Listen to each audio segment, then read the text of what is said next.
Hi. Hi. Hi. Yo. Just realized the lighting on the table is super unflattering, so I might film by the window. Is it flattering? Right. Hi everyone, welcome back to my channel.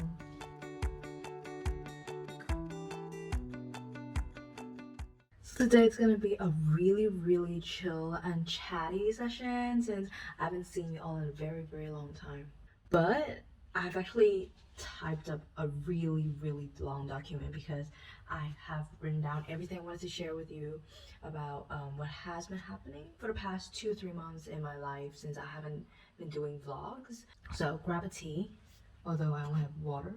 Actually, this is a really nice whiskey glass. Imagine if we had like some nice liquor. But get a tea, let's dive right into it.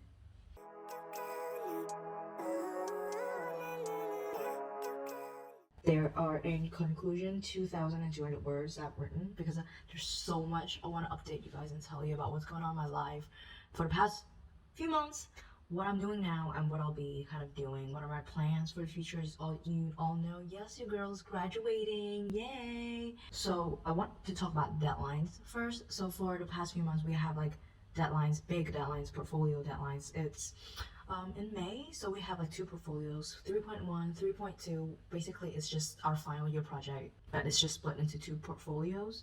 And we had like a formative submission in December for 3.1, and then for 3.2 it's May, but the summative for 3.1 is also in May. So for example, if you want to make changes to 3.1, you're allowed to do so, and there might be a chance you might be able to bump up your grade. And I wasn't that happy with the grade I got in 3.1 formative submission back in December, so I did changes in the hopes of bumping up a certain grade because I know that I have to reach a certain grade to be able to graduate with first honors, which I really want. So I actually spared some time to look at the feedback the tutors gave me and also improve their portfolio.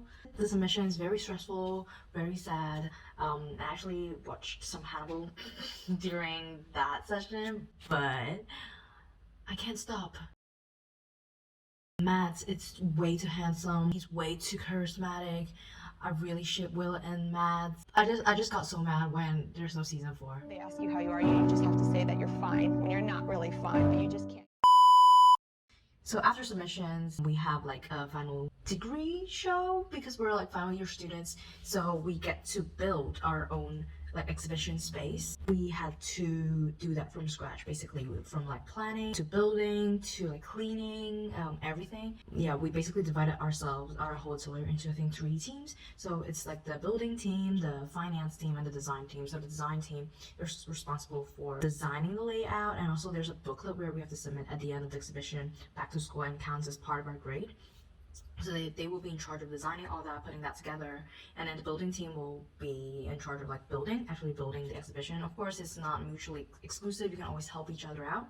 And then there's the financing team who will be responsible for sourcing materials, keeping track of the finances, and like submitting things to the school to claim the money back. But we only have £300 to do so, so we're basically strapped for cash because in the beginning we thought, oh, £300, it's quite a lot. But when you realize like a single beam of timber is like 20 quid, you actually do not have a lot to spare. And also with wide format printing, it's cost us a fortune. So I was part of the finance team and I was thinking, we don't have 300 quid, like it's definitely not enough. I was thinking it's an exhibition space, where can we get like free materials that we could possibly use? And I was thinking museums have exhibitions all the time, so I kind of emailed the Manchester Museum asking if they have like any scrap materials or exhibition materials that we can use that we will return later on. And to our surprise, they have like perfectly made A-frames, like, and it's Manchester Museum, so those are professionally made. And then we basically got all our frames for free, and then we can spend all the money, the £300, on printing, and we don't have to pay money out of our own pockets, which some ateliers may have to do. And the exhibition was a massive success as well. There was a night where the employers came in and a lot of people talking about their projects, and also it was a period of time where it was open to family members and friends, and everybody had a blast. It was so amazing to be able to have like the final year show Next up, we had the MSSA ball. So in my first year, I kind of heard about that. So I signed up for the ball, and then I was thinking what dress I should get. So I got like this really nice yellow dress because like I love yellow. It's the best thing to be able to wear a dress of your favorite color to a ball that you've always wanted to go. So I got this dress off an online store, and the model who wore it like looked so gorgeous, and it was just above her knee, so it's like kind of a short-ish dress. But when the dress actually came, it was like way past my knee. It turns out like the model is just super tall, so like she has like a long torso and long thighs and not long legs, so that's why it fitted her perfectly. But when I put it on, I just didn't feel like it anymore. So in the end, I was just like, oh, do I still have to wear this to the ball? But then I talked to my friend about this problem, and she had this really nice black dress, but it fitted me so nicely, and I wore that dress to the ball instead. It was amazing. And then me and my flatmate also had like a session where we dressed up, and then like we did makeup together, and everything was just perfect and nice. We took so many nice pictures together. There was like a photo booth at the MSSA ball, and everybody just crammed in there, and then there were like hats and wigs and everything. It was so nice. Definitely the highlight of the month. Now everything kind of ended like academically, but then like one of my friends back in high school did come and visit me in Kingsley. So she was like a high school friend, May, and we had like a really fun time together. We're like, it's the first time I've seen her in like 2 years, I think. So it was kind of like a catch-up session. We also went to Milan together. We went to Lake Garda, had like a lot of cocktails and enjoyed the night together. It was such an amazing experience because like to be able to catch up with your friends when you haven't seen them in a really long time, like the nostalgia just hits, and like you create new experience together while you talk about old times. Everything just falls into place. And then I was like chill, and then the grades were out, and I was like, oh my god, I was super nervous. I kind of had like a feedback session with my tutor before the actual marks of the grades come out. I needed a certain grade to be able to get first class. So the mark of the 3.1 needs to be improved for me to actually achieve that grade. But then when I talked to my tutor, he did say that, oh, I made a lot of good changes. I actually reflected on the feedback, and then he talked so positively about it. So I was kind of expecting that the grade would be increased. But then in the end, he just told me that the grade didn't change, and my heart kind of sank. Not a little, quite a lot, to be honest. But like, of course, I remained like a calm composure. Is like, oh yeah, that's okay. But inside I was like bleeding and crying and like basically throwing things around. But I kind of just told myself like grades matter, but it's not everything. And I kind of worked this mentality into my brain to prepare myself before the grades come out. So when the grades actually did come out, I wasn't too sad. I was trying to be calm about it.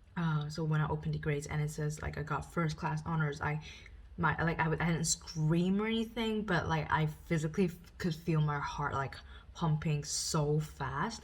And I just called my dad, I called my mom, I told my best friend like, oh my god, like I thought I wouldn't be able to get it, but I got it. It turns out like my other marks were high. That's why it kind of pulled up the whole grade, and I managed to get like a first. But it was still like a really big, genuine surprise for me. Of like, oh, that's what it feels like. That's what I've always wanted, you know, manifestation works, you know? Yes, as you can see, there's a new background.